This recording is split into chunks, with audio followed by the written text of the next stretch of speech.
Por que o Brasil continua insistindo no modelo que não funcionou em lugar nenhum do mundo?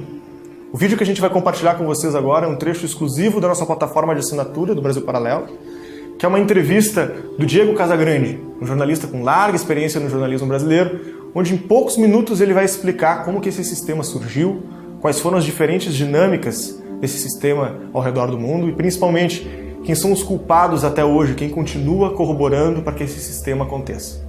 Eu recomendo muito que você assista esse vídeo até o final. Se você gostar desse vídeo, curta esse vídeo, compartilhe com as pessoas que você gosta e, principalmente, se inscreva no canal. É muito importante você se inscrever nesse canal para que as pessoas também tenham acesso, para que você receba os próximos vídeos que a gente compartilhar com vocês. Fiquem agora com esse vídeo e até breve. Eu acho que nós estamos vivendo uma disruptura completa. O sistema político brasileiro está sendo implodido porque ele é um sistema político mau, antigo, arcaico, concentrador de poder, que não respeita o indivíduo, que não respeita as liberdades. Por isso ele está sendo implodido, naturalmente. Na União Soviética, levou 70 anos para cair aquela podridão chamada socialismo, comunismo na União Soviética. 70 anos, caiu de podre no início dos anos 90, de podre. Eu lembro que eu já, muito empolgado com leituras políticas, econômicas, eu vi com certa estupefação aquilo, porque as informações que chegavam para nós, era uma época, aquele final dos anos 80 início dos 90, era de que, eles abriram mão da liberdade, mas eles têm acesso a tudo. E quando a União Soviética caiu de podre, não teve uma invasão, não teve tsunami, não teve terremoto, caiu de podre porque o socialismo é podre, porque o socialismo é ruim, porque o socialismo, ele captura as consciências, e aquelas que ele não consegue capturar, ele esmaga, ele mata. Quando houve o colapso da União Soviética, eu comecei a racionalizar, a pensar. Eu vinha de uma vertente de esquerda, graças a Deus nunca fui petista, porque infelizmente eu vejo que tem pessoas que entraram no petismo e nunca mais foram pessoas normais.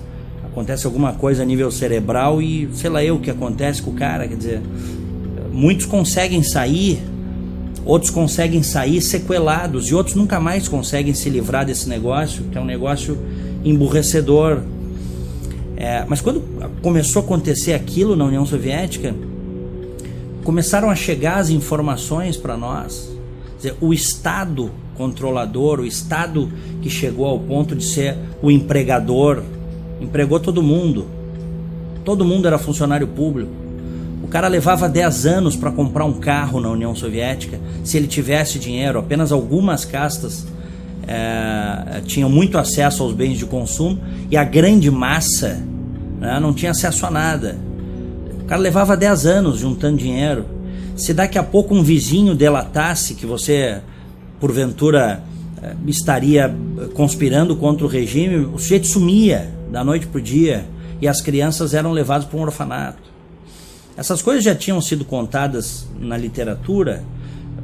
Por exemplo, o Solzhenitsyn escreveu o Arquipélago Gulag, que de certa forma mostrou as entranhas desse regime tirano que é o socialismo, o comunismo. Mas com a queda da União Soviética ficou claro para mim que esse sistema, ele não se sustenta. Ele não é um sistema que tem legitimidade, ele não é um sistema bom. Ele é, na verdade, um sistema opressor. O socialismo, o comunismo é um sistema arcaico, violento, assassino, e que, sobretudo, impede as pessoas de exercerem um direito fundamental, que é a liberdade. Os dois direitos principais do indivíduo, do ser humano, é a vida e a liberdade. O socialismo, o comunismo suprime isso. Pois bem, no Brasil há décadas a tentativa de implantação desse sistema. Lógico, com uma outra cara, com uma outra roupagem. Quem lê um pouco sobre Gramsci, Antônio Gramsci, vê que ele era um cara ao mesmo tempo brilhante, mas um cínico, porque ele criou metodologias para que o socialismo, o comunismo predomine culturalmente na sociedade e não por meio das armas, da força. E há décadas tem grupos que tentam fazer isso no Brasil, implantar isso no Brasil, aproveitando que nós historicamente temos uma cultura relativista. Isso no Brasil é uma coisa histórica. Nós não temos instituições fortes, né, saudáveis. Então, quer dizer, o caldo de cultura, quer dizer, é o caldo, né, perfeito para o surgimento de ideologias totalitárias. E elas vêm vindo. E elas chegaram lá, essa ideologia totalitária chegou no Brasil em 2002 com a eleição do Lula. Mas eu sabia, eu já como um crítico ferrenho do petismo, da esquerda, do socialismo, comunismo, eu tinha absoluta certeza que a hora da verdade ia chegar. Ela tinha que chegar. Né? Eles eram muito mentirosos, eles eram muito corruptos, eles são corruptos. Mesmo num momento lá, no segundo mandato do Lula, em que ele chegou a ter 80% de aprovação, segundo as pesquisas, talvez até fosse menos, mas a gente tem muita manipulação, mas houve um momento em que mesmo pessoas que eu conhecia, pessoas boas, honestas, corretas, em determinado momento chegaram para mim e disseram: não, o homem é bom, o homem está fazendo a coisa certa. Cara, eu tinha fé que ia cair a máscara. Pessoas corruptas, más, pessoas que não acreditam na liberdade, nunca podem estar fazendo a coisa certa. E a hora chegou. E quando é que essa hora chegou? E por isso que nós estamos vivendo a implosão do sistema político brasileiro que nós conhecemos, da chamada Nova República, a partir dos anos 80, um sistema multipartidário. Chegou com a Lava Jato. A Lava Jato, a Operação Lava Jato, é o grande fator de desequilíbrio deste jogo. Operação Lava Jato. Porque a Lava Jato, a partir de um juiz lá, de uma vara federal de Curitiba, junto com um grupo de procuradores federais, homens honrados, honestos, engajados junto com policiais militares, policiais federais, eles começaram a investigar um lance pequeno de lavagem de dinheiro e pegaram o cordão do roubo da Petrobras. E aí nós descobrimos que aqueles socialistas, né, que tinham chegado lá vendendo a imagem de que estavam lá para fazer o bem do povo, na verdade era uma cambada de bandidos, assaltantes, né, bandidos de colarinho branco. A Lava Jato tem este papel fundamental de causar a implosão do sistema político que nós conhecemos. 2013, quando o povo começou a ir às ruas, incitado num primeiro momento pela esquerda ligada ao PSOL, isso aqui é curioso, aquilo foi um início, quer dizer, estes movimentos de esquerda, de extrema esquerda, barulhentos, agressivos, eles tiveram um papel lá no início, quando eles iam para as ruas lutar por passagem de graça, né? Que essa foi a ideia inicial lá em 2013, né? Lutar pelo transporte público e gratuito, mas fugiu o controle. As pessoas começaram a ir para as ruas com os cartazes, com as mais variadas demandas possíveis e imagináveis. Mas em essência, ao contrário do que muitos opinadores de esquerda disseram na época, o povo está indo para a rua para pedir mais Estado. Mentira. O povo foi às ruas, foi um início, para pedir Estado, não é mais Estado. Hoje a gente não tem polícia, hoje a gente não tem saúde, hoje a gente não tem educação decentes, mas o Estado é gigante. Esse Estado que está aí não nos interessa. Não é esse Estado que a gente quer um Estado que preste o básico de serviços públicos com a carga tributária gigantesca que pagamos. E a partir dali também entram as redes sociais, tem um papel fundamental, as pessoas começam a se dar conta de que elas não estão sozinhas.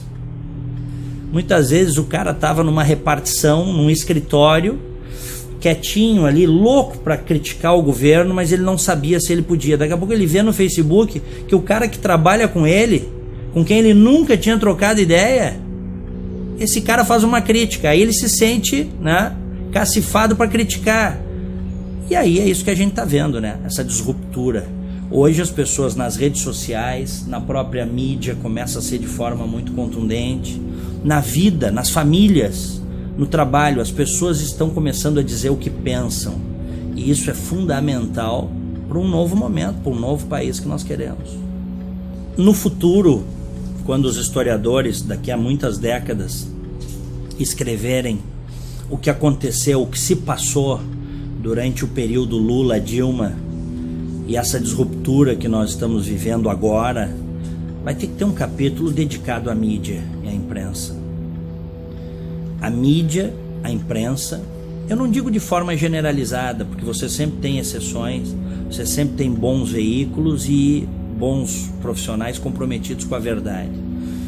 Mas uma parte considerável da mídia brasileira foi cúmplice desse projeto criminoso de poder, ao não ir fundo para mostrar do que se tratava, ao deixar passar batido o currículo das pessoas que foram para o governo, né?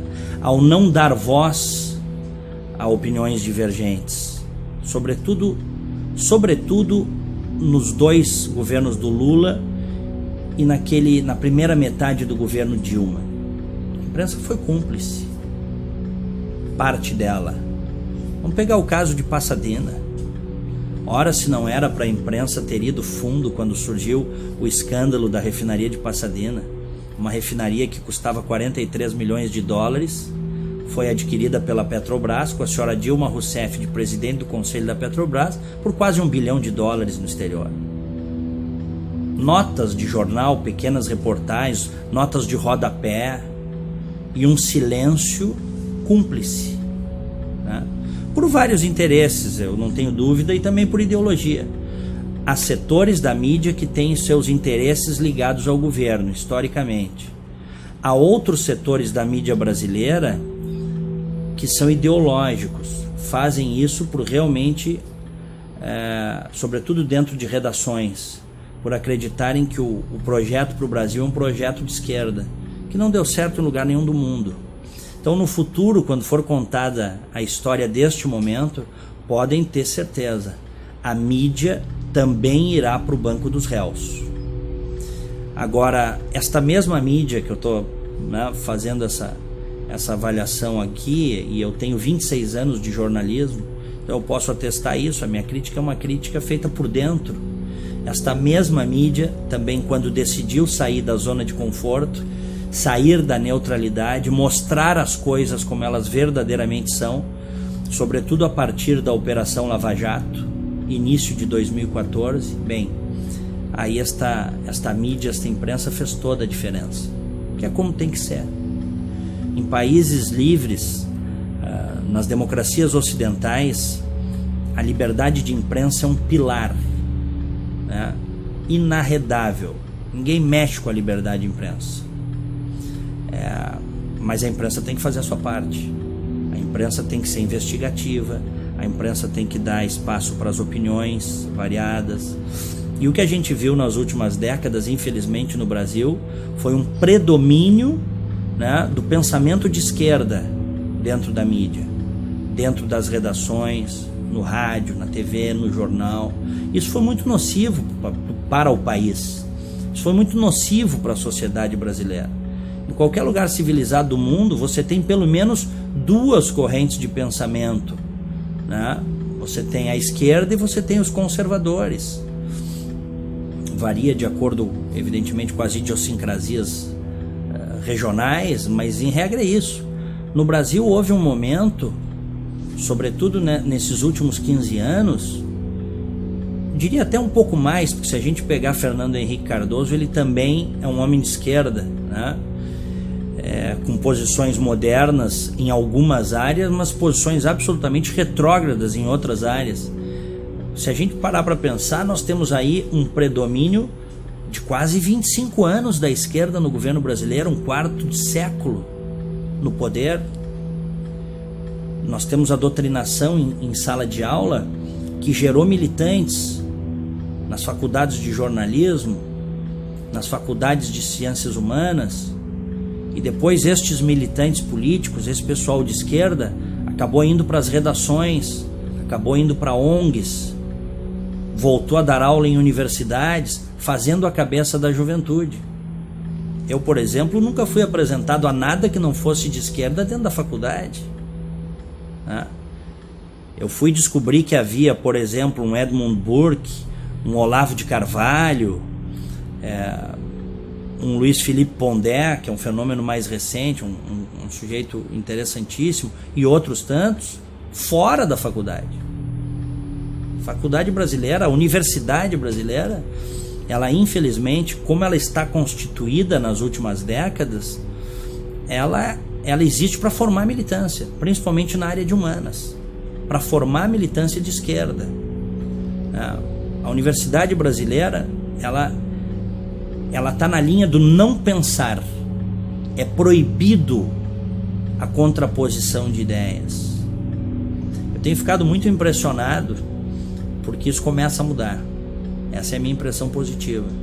Hoje nós já temos grupos de pensamento liberal dentro das universidades brasileiras que estão dispostos, apesar de todos os esforços dos professores e das próprias reitorias, estão dispostos a mudar esse jogo, a contar uma outra história, né? A dizer que, enfim, se você teve um Marx, você teve um Mises. Se você teve um Lenin, você teve um Churchill, né? Se você tem um Rousseau, se você teve um Rousseau, se houve um Rousseau, houve também um Edmund Burke. Essa é a disruptura que nós estamos vivendo, mas infelizmente eu vejo ainda como problemática a academia brasileira. As universidades brasileiras, elas são excludentes e elas, sobretudo na área de humanas, elas cerceiam o livre pensar. Isso é muito ruim para o país. Isso é péssimo para o país. Gostou desse trecho? Então, para assistir ele na íntegra, entra no site do Brasil Paralelo, assine e seja membro. Lá você vai encontrar mais de 800 vídeos como esse, organizados por assuntos, dos mais variados temas sobre política, história, economia, tudo que é importante para a nossa expansão de consciência. Se você gostou desse vídeo, mais uma vez se inscreva nesse canal e até breve.